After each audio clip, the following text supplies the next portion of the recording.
मेरा नाम अंजलि है। मैंने और रवि ने 1 साल की डेटिंग के बाद शादी की है। शादी में हमारे कुछ खास दोस्त और पेरेंट्स भी आए थे। रवि ऐसा ही चाहते थे। वो चाहते थे कि शादी शॉर्ट और सिंपल ही रहे। हम लोग यहाँ बड़े शहर में काम करते हैं। रवि के माता पिता गांव में ही रहते हैं। रवि ज़्यादा गांव जाते नहीं। जब कभी मम्मी पापा को मिलना होता है तो वो हमें शहर में आकर ही मिल लेते हैं। हमने एक छोटा सा घर भी यहाँ अभी ले लिया है। शादी के चलते मैंने अभी नौकरी छोड़ रखी है। हमारा घर रोड के साइड में ही है।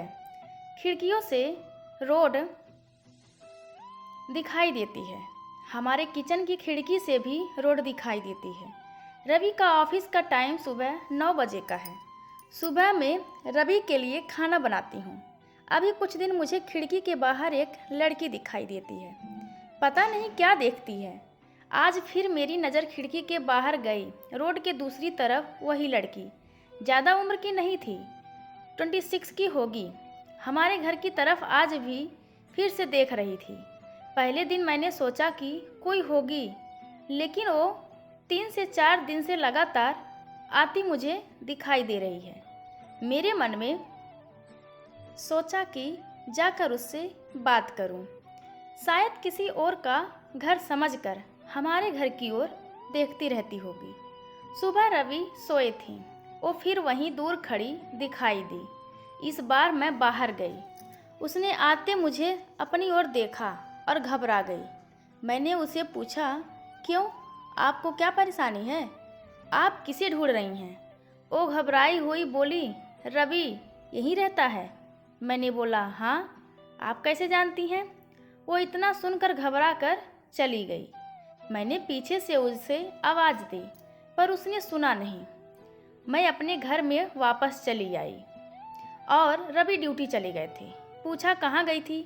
मैंने बोला पता नहीं, एक लड़की है, वो हमारे घर की तरफ देखती रहती है। और मैंने जब जाकर उससे पूछा तो तुम्हारा नाम भी जानती है। तुम किसी गोरी सी सुंदर लड़की को जानते हैं? रवि यह सुनकर भड़क गए। बोले, पागल हो क्या? कोई कुछ भी बोलेगा और तुम मान लोगी? लेकिन यह सुनने के बाद रवि के चेहरे का रंग जरूर उड़ गया था। मेरे भी दिमाग में कुछ कुछ चलने लगा। रवि जब शाम को आए तब मैंने इस विषय में कोई बात नहीं की। अगले दिन मैं सुबह उठी तो रवि पहले से उठ गए थे। मैं किचन में गई तो किचन की खिड़की लगी हुई थी और बड़ी मुश्किल से खोलने पर खुलती थी। मैं कोशिश कर रही थी, लेकिन ऊपर वाली कुंडी मुझसे नहीं खुली। मैं हमेशा नीचे की कुंडी से खिड़की लगाती थी, लेकिन आज खिड़की की ऊपर वाली कुंडी भी लगी थी। मैंने कैसे भी कुंडी खोली और खिड़की खोली तो मैं देखकर हैरान रह गई। रवि उस लड़की से वहां जाकर बात कर रहे थे। वो उस पर चिल्लाए और गुस्सा हो रहे थे। लड़की रो रही थी और रवि ने उसे उंगली दिखाकर जाने को कह रहे थे। यह सब देखकर मैंने खिड़की बंद कर दी, ताकि रवि को लगे नहीं कि मैंने उसे यह करते देखा है। रवि फिर घर में आ गए। मैंने ऐसे जताया जैसे कि मैंने कुछ देखा ही नहीं है। अब मुझे ना जाने कैसे कैसे ख्याल आने लगे। रवि मुझसे क्या छुपा रहे हैं? मेरे रवि से शादी करके कोई गलती तो नहीं कर दी? आखिर वो लड़की कौन है और रवि उस पर इतना गुस्सा क्यों हो रहे थे?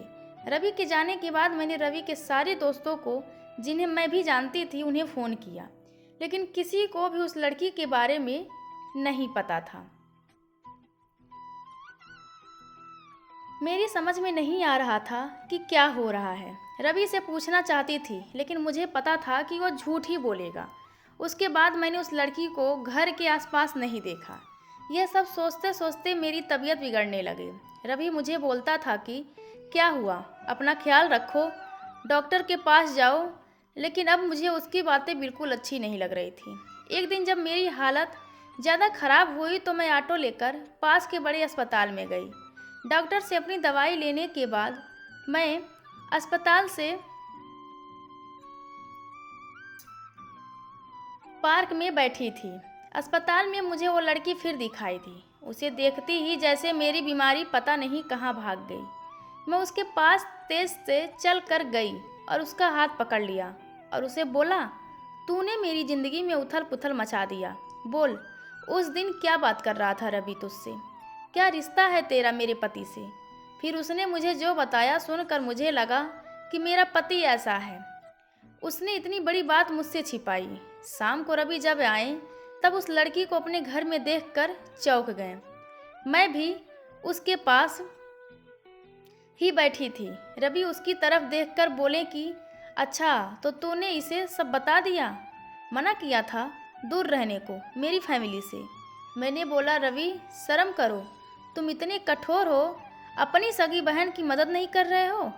वो लड़की संध्या थी, रवि की सगी बहन। उसने अपने पसंद के लड़के से शादी कर ली थी, इसीलिए रवि और उसके परिवार ने उससे सारे रिश्ते तोड़ दिए थे।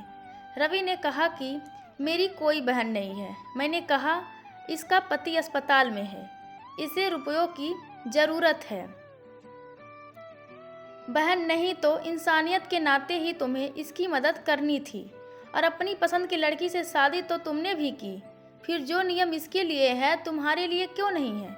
मुझे पता होता तुम ऐसी सोच वाले हो तो मैं तुमसे कभी शादी नहीं करती। जिसको बहन के आंसू नहीं पिघला सके उस आदमी के सीने में दिल नहीं हो सकता। इतना कहकर मैंने अंदर से अपने सारे गहने लिए और संध्या के साथ जाने लगी।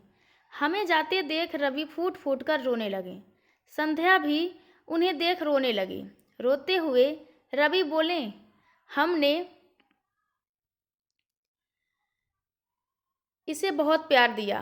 पापा ने, मम्मी ने, मैंने रानी बना कर रखा था, और यह ऐसे ही एक दिन बिना बताए घर से चली गई। हमारा प्यार तूने नहीं देखा? इसके लिए मैं रात भर रोया कि कहाँ होगी, कैसी होगी मेरी बहन। तब इसे भाई और पापा की याद नहीं आई? अरे मुझसे कहती तो तुझे क्या करना है, ऐसे ही चली गई थी ना, अब क्यों आई है? बहन भी बोली, भैया मुझे लगा आप लोग नहीं मानेंगी। उन दोनों भाई बहन को रोते देख मेरी आंखें भी भर आई, पर आंसू के साथ जैसे सारे गिले शिकवे खत्म हो गए। ओ खुद अस्पताल गए संध्या के साथ, मम्मी पापा को भी बुलाया। दोनों ने बेटी को बड़े प्यार से गले लगा लिया। अब अस्पताल में संध्या के पति की हालत बहुत अच्छी है। डॉक्टर ने कहा कि जल्दी डिस्चार्ज हो जाएंगे। रवि की आंखों में मुझे एक अलग सुकून अब देखने को मिल रहा था। रवि ने संध्या को कहा, अब कुछ करेगी तो माफ़ नहीं करूँगा। हमेशा मेरी प्यारी बहन बन के रहना, जो भी हो मुझे बताना। ज़िंदगी बहुत छोटी है, आपके अहंकार में इतना सुकून नहीं है जितना कि माफ़ कर देने में है। एक बार करके देखिए, ज़िंदगी बदल जाएगी। धन्यवाद दोस्तों, यह कहानी सुनने के लिए आप सबका।